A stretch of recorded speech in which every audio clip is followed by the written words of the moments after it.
C'est l'actualité du moment, c'est le match que tout le monde attend, c'est le Classico. Voilà, donc comme ça, on va faire une petite vidéo dans laquelle on va faire le tour d'horizon des effectifs. Voilà, voir avec quel effectif, quels sont les compos probables que les différents entraîneurs pourront utiliser pour ce match-là. Voilà. Donc, du côté de Real de Madrid, le match de Ligue des Champions contre le Borussia Dortmund a laissé des traces. Oui, laissé des traces parce que le Real de Madrid, lors de ce match-là, a perdu deux éléments clés. Si vous ne le savez pas, figurez-vous que Thibaut Courtois et Rodrigo ont été touchés musculairement. Donc, leur participation lors de ce match-là est fortement compromise. Donc, je crois bien, en l'absence de Thibaut Courtois, la seule solution, la seule alternative pour Carlo Ancelotti, c'est de titulariser Lounine dans les cages. Lounine, on sait tous la saison que Lounine a fait l'année passée, la saison monstrueuse que Lounine a fait l'année passée.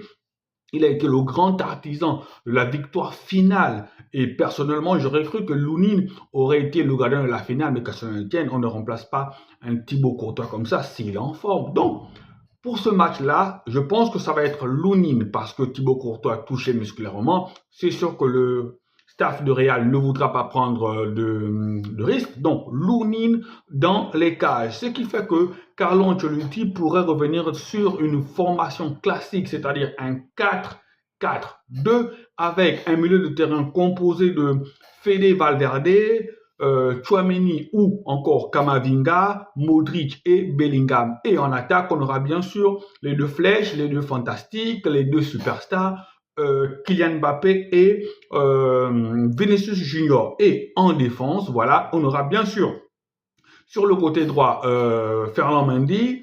À côté de lui, on aura Rudiger et Tchouaméni ou Militao. Et sur le côté gauche, on peut avoir Valverde, mais je pense que peut-être que justement Carlo Ancelotti voudrait sûrement peut-être mettre. En fait, Carlo Ancelotti a le choix. Il peut mettre Militao sur le côté droit pour contrer les velléités expansionnistes de Rafinha. Voilà, mais je pense que bon, il va faire une défense classique, une défense qui se connaît, ça va dire Valverde, plutôt ça va dire Vasquez, Mendy et dans l'axe Militao contre Militao et Rudiger parce qu'il ne faut pas prendre de risque. Déjà, cette défense-là, pour moi, je ne sais pas, vu les troubleurs qu'elle a montrés en première mi-temps, je ne sais pas si avec le niveau des attaquants de l'UFC Barcelone, ça va tenir. Déjà, donc il ne peut plus faire des expérimentations à ce niveau-là. Je pense que Vasquez va tenir le flanc gauche, Mendy le droit et dans l'axe, Rudiger et Militao vont jouer leur rôle. Donc, milieu de terrain, ça va être, comme on l'a dit, Fede Valverde, Kamavinga ou Tchouaméni, Modric et Bellingham devant. Ça va être Kylian Mbappé et Vinicius. C'est la formation que je vois du côté du Real. Et du côté du Barça, c'est Iñaki Peña, bien évidemment, parce que je ne pense pas qu'on va prendre le risque avec Chesney. On ne connaît pas son état de forme, donc ça va être Iñaki Peña dans les buts. Sur les ailes, en latéral, ça va être l'excellent Koundé et le magnifique Baldé. Voilà. Et en défense centrale, ça va être Koubarsi et Inigo Martinez. Maintenant, en milieu de terrain. Il s'appelle comment Hansi Flick a plus de choix. Il a du Pedri, il a du Marc Casado, il a du Frankie de Jong, il a du Olmo, il a du Firmin Lopez. Il a pléthore de bons joueurs en milieu de terrain. Et moi, je me dis que la clé de ce match-là, ça va se jouer en milieu de terrain. La bataille du milieu de terrain. L'équipe qui sera à même de gagner la bataille du milieu de terrain, c'est celle-là qui pourra monopoliser la rencontre. Le Barça, avec son milieu de terrain, a la capacité de donner le tempo au match, a la capacité de faire tout ce qu'il veut avec le bâton. Donc, le milieu de terrain, la composition du milieu de terrain va être très capital pour le FC Barcelone. Il peut partir sur du classique. Le classique en ce moment, c'est quoi? C'est Marc Casado, Pedri avec Lamine Yamal, Rafinha et Firmin. ou encore il peut partir sur du Pedri, Marc Casado, Dani Olmo, Lamine Yamal, Rafinha et avec les deux devant. Donc, pour ma part, Olmo revient de blessure.